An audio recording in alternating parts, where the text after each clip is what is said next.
Yes, guys, I know everybody wants to get straight into 5 things and the whole Chelsea cooking video and all of that. But before we do that, we just need to give a little shout out to our newest sponsors, the Lazy FPL newsletter.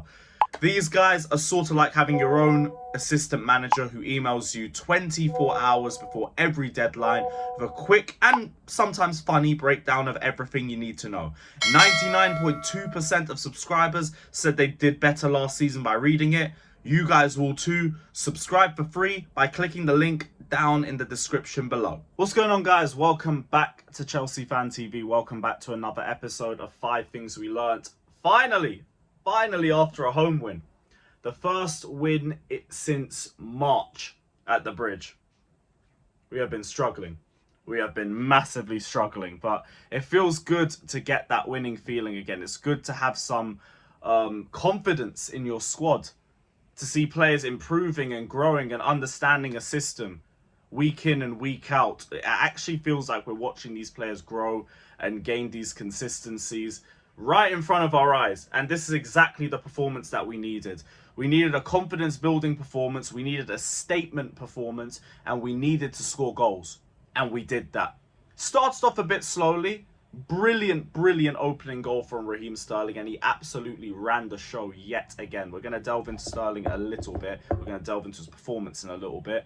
But him, Nicholas Jackson, Gallagher, Enzo, everybody was linking up perfectly. The only problem was we just weren't burying our chances when they were there.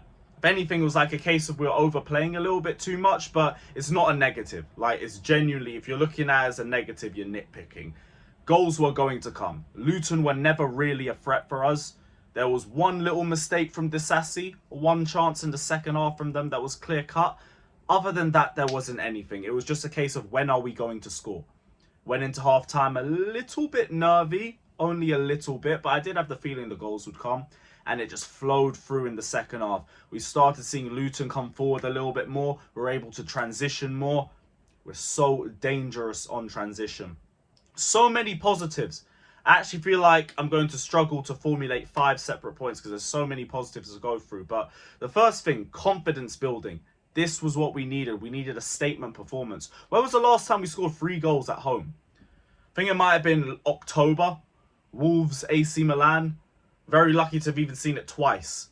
But it's been a while since we've looked that prolific at home. And it's good to get the fans up. The atmosphere was amazing once we started taking control of the game. And hopefully that builds towards the players as well. So that's the first main point for me. The second one. Sterling. I'm really going to struggle to come up with only 4 players to talk about. But Sterling, unbelievable. That's his best performance in a Chelsea shirt. I'm saying that for the second week in a row. He is replicating his performances now. This is very key. He's getting goals and assists. He's starting to take more of a control. Pochettino's really starting to cook with him. This might be the Sterling that we were buying at Manchester City. We thought he was dead. He's just sat up like the Undertaker.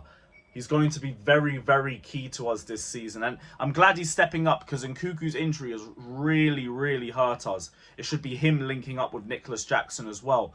But Sterling is coming up clutch for us.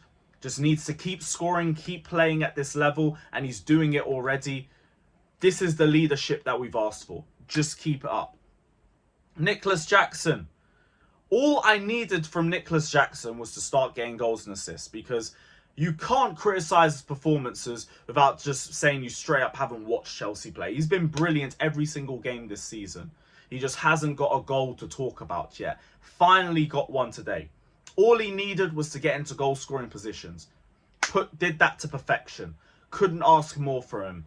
Just keep that up because the build-up play was insane. The transitional progressive play was insane.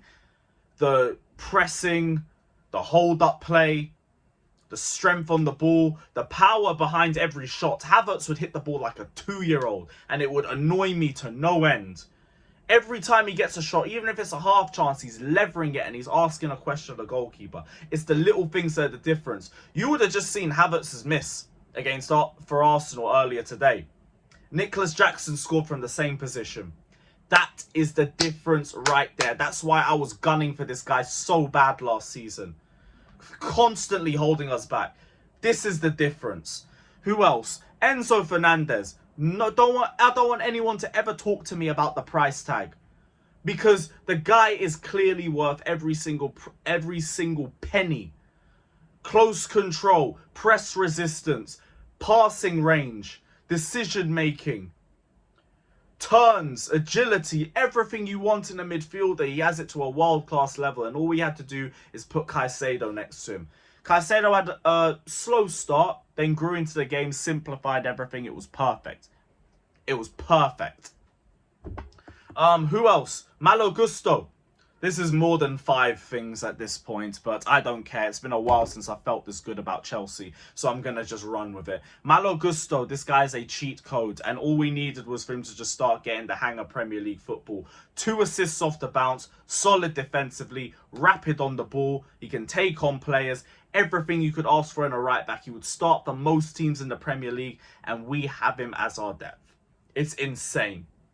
Thiago Silva. Yet again, blocking everything in sight. Whenever Luton even tried to put a cross into the box, who was there? Thiago Silva. Every single time. Anyone else? Levi Colwill. We can talk about Levi Colwill too. Locked down the left-hand side. Absolutely locked it down. And the passing. He was getting balls from the left-hand side all the way to Nicholas Jackson in attack. Brilliant performance from him as well. I don't think anybody played poorly. Conor Gallagher kept things ticking, broke up play where he needed to.